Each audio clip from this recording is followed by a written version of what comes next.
नमस्कार देवी और देवताओं, मैं जीत आपका स्वागत करता हूं आपके अपने ही चैनल कंप्यूटर बाब पर। आज की इस वीडियो में हम लोग डिस्कस करेंगे कि RxJS के अंदर हम लोग कैसे कंडीशनली ऑब्जर्वेबल्स को क्रिएट कर सकते हैं। मतलब कि हम लोग देखेंगे कि इफ एल्स स्टाइल जो हमारे पास ऑब्जर्वेबल क्रिएशन होती है वो कैसे हम लोग कर सकते हैं। और इस चीज़ के लिए हमारे पास RxJS में एक स्पेशल क्रिएशन ऑपरेटर है जिसका नाम है इफ क्रिएशन ऑपरेटर, जिसकी मदद से आप इफ एल्स स्टाइल जो है ऑब्जर्वेबल्स को क्रिएट कर सकते हो।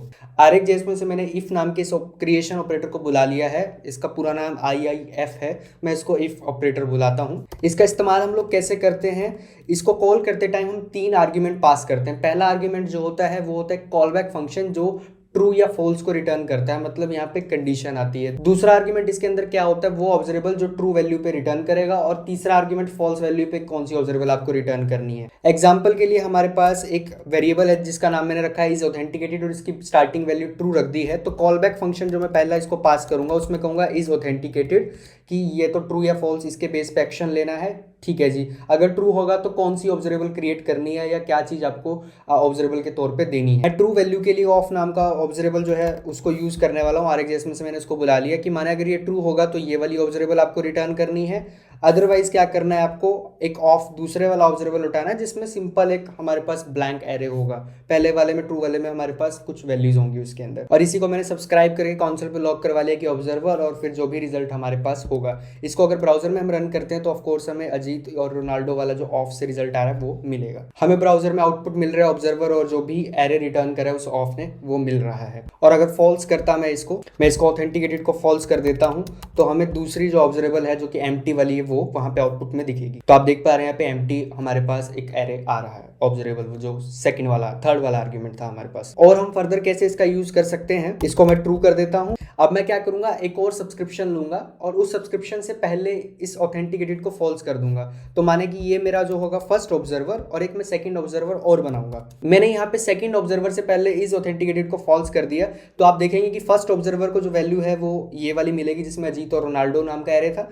दूसरे वाले को आप देखेंगे कि क्या वैल्यू मिलेगी हमारे पास, यहाँ पे जो ब्लैंक ये हमारे पास रिजल्ट है वो मिलेगा। तो आप ब्राउजर में देख पा रहे हैं फर्स्ट ऑब्जर्वर को हमारे पास नेम्स मिले हैं और सेकंड वाले को ब्लैंक एरे मिला है। यहाँ पे नोट करने वाली इंपॉर्टेंट बात क्या है कि ये वाला जो कॉलबैक है ये वाला एग्जीक्यूटेड हुआ सेकंड ऑब्जर्वर के लिए भी, मतलब कि जब भी कोई सब्सक्राइब इसको कर रहा है तो हर बार इस कॉलबैक को एग्जीक्यूट कर रहा है, और जो भी लेटेस्ट वैल्यू होगी उसके बेस पे ये क्या कर रहा है कि ऑब्जर्वेबल को भेज रहा है। तो पहले केस में हमने देखा कि लेटेस्ट वैल्यू ट्रू थी, फिर उसके बाद इसकी फॉल्स कर दी। तो जब इसको सब्सक्राइब हमने यहाँ पे किया तो इसने कॉलबैक को एग्जीक्यूट किया और इसने क्या लौटाया, इसको फॉल्स लौटाया। तो ये आपको ध्यान रखना है कि ये वाला जो चीज़ है ये हर एक सब्सक्राइबर के लिए, जब भी कोई नया सब्सक्राइबर आएगा, मतलब कि कोई ऑब्जर्वर होगा तो उसके लिए एग्जीक्यूट करेगा, और जो भी लेटेस्ट ट्रू या फॉल्स वैल्यू होगी उस बेस पे ये एक्शन लेगा। और जरूरी नहीं कि ये जो हमने सब्सक्राइब किया है इसको ये सिंक्रोनसली सब्सक्राइब कर दिया इस ऑथेंटिकेटेड के बाद। कई बार क्या होता है कि हम सब्सक्रिप्शन बाद में ले रहे होते हैं, डायनेमिक ले रहे होते हैं, लेजली बाद में उसको लोड कर रहे होते हैं, या फिर कोई फ्यूचर इवेंट के अंदर फिर उसको हम लोग सब्सक्राइब कर रहे होते हैं। जैसे कि सेट टाइम आउट का एक एग्जांपल मैं आपको देता हूं। इसमें मैंने सेट टाइम आउट लगाया, 2 सेकंड बाद मैंने कहा कि सब्सक्राइब करना, तो तब भी आप देखेंगे रिजल्ट वही आ रहा होगा।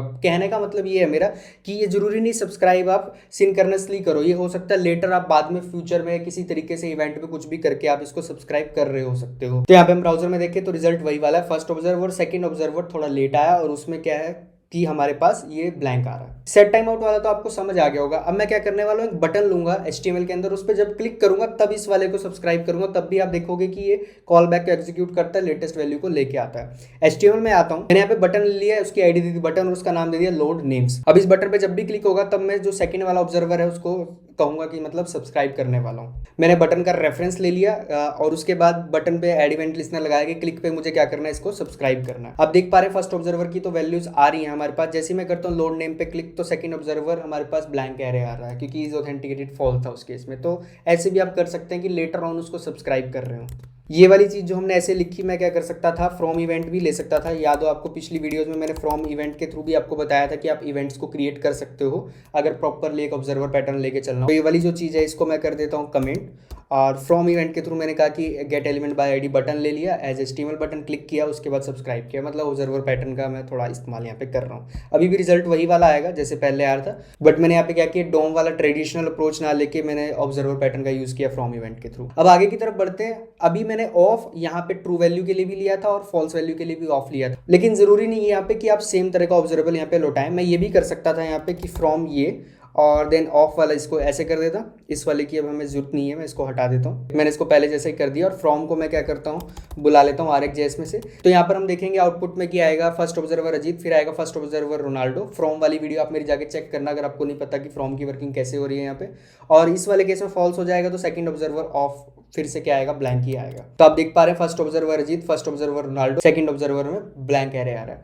फ्रॉम के साथ कैसे काम करता है, आई बटन पे क्लिक करके डिस्क्रिप्शन में वीडियो का लिंक होगा, आप उसमें चेक कर लेना कि कैसे ये काम करता है। तो यहाँ पर कहने का मतलब ये था मेरा कि आप जरूरी नहीं कि सेम टाइप का ऑब्जर्वेबल को लौटाएं, आप डिफरेंट टाइप की भी ऑब्जर्वेबल लौटा सकते हैं। एक एग्जाम्पल और देता हूँ मैं इससे रिलेटेड। इस वाले एग्जांपल में मैं क्या कर रहा हूँ, कॉल बैक तो वैसा ही है मेरा, इस ऑथेंटिकेटेड चेक करने के लिए, लेकिन जो ट्रू वैल्यू पे ऑब्जर्वेबल लौटा रहा हूँ वो RxJS/Ajax में से मैंने Ajax को बुलाया। अब फिर से मैं कहूँगा कि Ajax वाली मेरी वीडियो चेक करना जिसमें मैंने RxJS के थ्रू बताया, तो मैं यहाँ पे Ajax के थ्रू ये वाली ऑब्जर्वेबल लौटा रहा हूँ। देन सेकंड वाले में एल्स की कंडीशन में ऑफ की नॉट ऑथेंटिकेटेड, पहले वाले में फर्स्ट ऑब्जर्वर में ऑफकोर्स हमें जो इसका रिजल्ट होगा वो मिल जाएगा जो भी पोस्ट होंगी। उसके बाद सेकंड वाले में क्योंकि फॉल्स कर चुका हूँ तो यहाँ पे जो वैल्यू आएगी वो नॉट ऑथेंटिकेटेड आएगी हमारे पास। तो अब ब्राउजर में यहाँ पे देख पा रहे हैं पहले प्रिंट हो रहा है second observer not authenticated, then first observer में रिजल्ट आ रहा है हमारे पास। अब आप कहेंगे कि पहला फर्स्ट ऑब्जर्वर ऐसे क्यों नहीं आया, पहले आना चाहिए था देन सेकंड ऑब्जर्वर। देखिए यहाँ पे क्योंकि एजेक्स की रिक्वेस्ट परफॉर्म हो रही है तो जब डेटा आएगा तभी वो सब्सक्राइब वाला जो अंदर का जो पार्ट है नेक्स्ट वाला कॉन्सोल पे लॉक करने वाला वो चलेगा ना। सेकंड ऑब्जर्वर तो सिंक्रोनस थी इसलिए वो डायरेक्टली हमें मिल गया।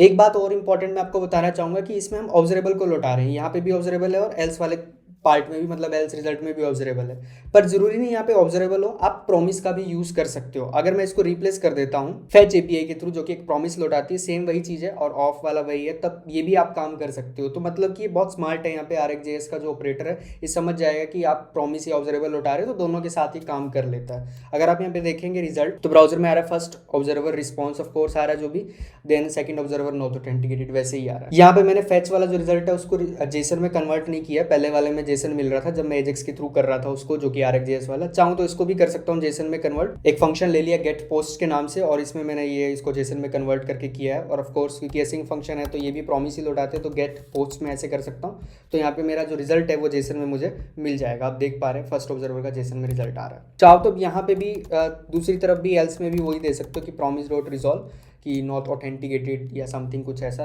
ये भी चलेगा। दोनों तरफ ही प्रॉमिस हो गया हमारे पास। तो आप देख पा रहे हैं नॉट ऑथेंटिकेटेड और फर्स्ट ऑब्जर्वर का जो रिजल्ट हमारे पास आ रहा है। अब एक एग्जांपल हम लोग करेंगे, उसमें मैं HTML में एक सिलेक्ट बॉक्स लूंगा जिसमें होगा कि पोस्ट और कमेंट्स की। अगर पोस्ट वाला यूजर ने सिलेक्ट किया तो पोस्ट नाम का रिजल्ट लेके आऊंगा, अगर कमेंट्स यूजर ने सिलेक्ट किया तो कमेंट्स वाला रिजल्ट लेके आऊंगा। तो पहले HTML में आते हैं और सिलेक्ट बॉक्स बनाते हैं। मैंने यहाँ पे HTML में क्या किया, एक सिलेक्ट ले लिया और उसको ID दे दी और उसमें मैंने दो ऑप्शन दे दिए पोस्ट और कमेंट्स, इनकी वैल्यूज दे दी जो भी पोस्ट और कमेंट्स वाली होंगी। बाय डिफॉल्ट पोस्ट को सिलेक्टेड मैंने कर दिया, एक बटन बना लिया फेच बटन जिससे फेच रिजल्ट करूंगा कि जब भी इस पे क्लिक करूंगा तो मैं इस बेस पे लूंगा एक्शन की भाई पोस्ट लानी है कमेंट लानी है। इफ एल्स सॉर्ट ऑफ बनाने वाला हूं इसको मैं। यहाँ पर मैंने सबसे पहले रेफरेंस लिया इसका फेच टाइप का, जो मतलब सिलेक्ट का रेफरेंस ले लिया मैंने। इसके बाद देन मैंने क्या किया है, मैंने ऑब्जर्वेबल क्रिएट की, वही दोबारा से इफ वाले इसको लिया कि सिलेक्ट डॉट वैल्यू अगर पोस्ट है, अगर पोस्ट है तो मुझे क्या करना है, पोस्ट को लेके आना है, अदरवाइज क्या करना है, कमेंट्स को लेके आना है। अब इसको फिर मैं सब्सक्राइब करूंगा। सब्सक्राइब कैसे करना है मेरे को, कि ये वाला जो बटन है फेच बटन, इस पे जब क्लिक होगा तब मुझे इस चीज को सब्सक्राइब करना है। यहाँ पे मैंने फ्रॉम इवेंट में गेट एलिमेंट ले लिया, मतलब उस बटन का रेफरेंस ले लिया, उसके क्लिक पे सब्सक्राइब कर दिया।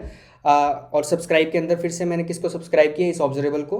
तो जो भी चीज़ इसकी यहाँ पे होगी, अगर पोस्ट सिलेक्ट हो रखा होगा तो उस बेस पे ये वाला एक्शन हो जाएगा, अगर वो तो कमेंट्स होगा। एक बार दिखाता हूँ आपको तब समझ आएगा। तो बाय डिफॉल्ट पोस्ट तो मेरी सिलेक्टेड है, जैसे मैं करता हूँ फेच रिजल्ट तो आप देखेंगे यहाँ पे हमारे पास पोस्ट आ रही हैं, 100 पोस्ट हैं। अब इसके बाद मैं करता हूँ अगर कमेंट्स को सिलेक्ट और फिर से करता हूँ फेच रिजल्ट, तो यहाँ पे होगा क्या कि ये वाला जो सब्सक्राइब हमने किया हुआ है ये कॉल होगा अंदर की तरफ, और इसके अंदर ऑब्जर्वेबल को फिर से हमने सब्सक्राइब किया इस वाले में तो दोबारा से कॉल बैक को कॉल करेगा। ये याद रखनी है आपको, हर बार जब भी हम सब्सक्राइब करेंगे डायनेमिकली, क्योंकि सब्सक्राइब कर रहे हैं तो ये हर बार वैल्यू को चेक करेगा। तो इस बार कमेंट्स आएगी तो एल्स वाले में चला जाएगा और कमेंट्स लेके हमारे पास ये आएगा। जैसे मैं करता हूँ फेच रिजल्ट्स, मैंने किया फेच रिजल्ट, 2 बार मैंने क्लिक कर दिया गलती से, तो आप देख पा रहे हैं कमेंट्स हमारे पास आ रहे हैं। पोस्ट के लिए पोस्ट आ रही है। तो आप यहाँ पे देख पा रहे हैं कि कितना यूजफुल है इफ एल्स कंडीशन टाइप का, आप इसका यूज कर सकते हो। अब मान लीजिए कि मेरे पास यहाँ पे एक चीज़ और हो, जिसका जैसे मैं ले लेता हूँ यूजर्स और फिर मैं करता हूँ यूजर्स।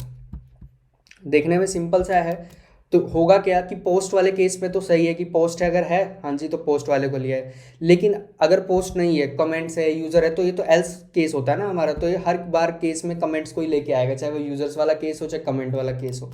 तो यहाँ पे थोड़ा सा फेल हो जाता है क्योंकि इफ एल्स के अलावा और दूसरा कोई काम ही नहीं बचता इसके पास। तो पोस्ट के लिए तो बिल्कुल ठीक चल रहा है हमारे पास। जैसे मैं करता हूँ यूज़र्स, तो आप इस केस में देखोगे कि ये कमेंट्स को ही लेके आ रहा है। फिर मैं अगर करता हूँ कमेंट्स, तो उस केस में भी कमेंट्स को ही लेके आएगा। तो यहाँ पे थोड़ा सा ये फेल हो जाता है हमारे पास। अब इस चीज़ को दूर कैसे हम लोग करेंगे वो मैं बताऊंगा आपको एक अलग ऑपरेटर के साथ, जिसका नाम है डिफर, जो कि मैं नेक्स्ट वीडियो में आपको स्टडी करवाने वाला हूँ।